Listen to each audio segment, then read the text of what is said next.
Have you ever pondered over the significance of moral education in our lives? Today we'll dive headfirst into this intriguing topic, unraveling its impact on two seemingly disparate issues: food safety and bullying. In recent times, the world has been rocked by numerous food scandals. Pre-packaged meals, once heralded as the epitome of convenience, are now under scrutiny.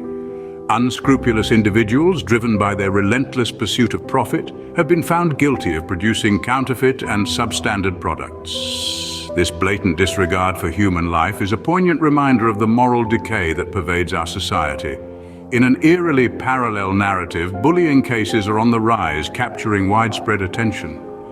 People, in their greed for money, resort to intimidation and harm. This disturbing trend forces us to question: is it merely a money issue, or is our education system fundamentally flawed? In my humble opinion, the root of these problems lies in our education. Our lack of emphasis on moral education has led to these unsettling issues. Some argue for stricter laws and harsher punishments. However, while laws can prevent us from descending into savagery, they alone cannot teach us how to be human. That's where moral education steps in. So how do we impart moral education? One effective way could be to draw inspiration from ancient family law ceremonies. In weekly moral and legal education classes, we could gather all students and conduct these ceremonies. Students would present the family law, symbolized by a ruler.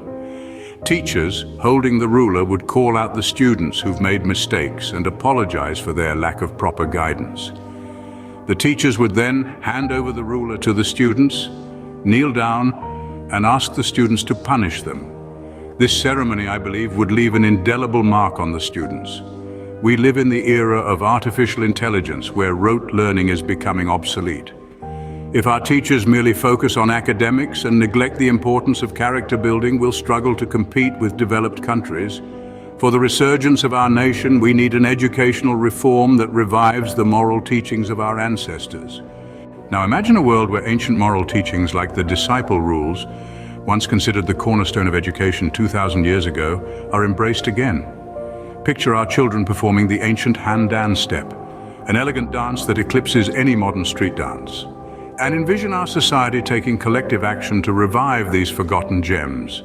So why not make a change? Stand up for the revival of moral education? Advocate for its integration into our educational system. Together we can shape the future, not just for our children, but for generations to come. Because after all, it's our moral duty to ensure a safe, respectful, and ethical world for everyone. The future is in our hands. It's high time we took responsibility for it.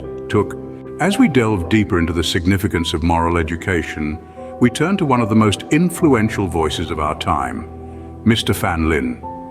A renowned educator, thinker, and visionary, Mr. Lin has long been a champion of moral education. On March 21st, 2024, he shared his insights, which we will now reflect upon.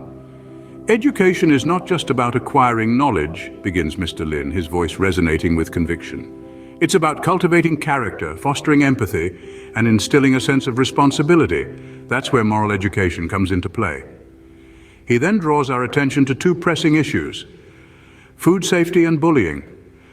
The rampant disregard for food safety is not just a violation of laws, it's a failure of moral understanding. Bullying, too, is a symptom of moral decay. If we want to address these issues effectively, we need to start with moral education. Mr. Lin's words paint a vivid image of a world where moral education is not an afterthought, but an integral part of our system. Imagine, he urges, a society where our children grow up understanding the value of honesty, respect, and responsibility. That's the kind of society we should strive for. His words echo our call for change, reinforcing the need for a revival of moral education. We've lost something precious, he says, and it's high time we reclaim it. Let's make moral education a priority once more. As we conclude this scene, let Mr. Lin's words resonate with you. Remember, the future is in our hands. It's up to us to shape it.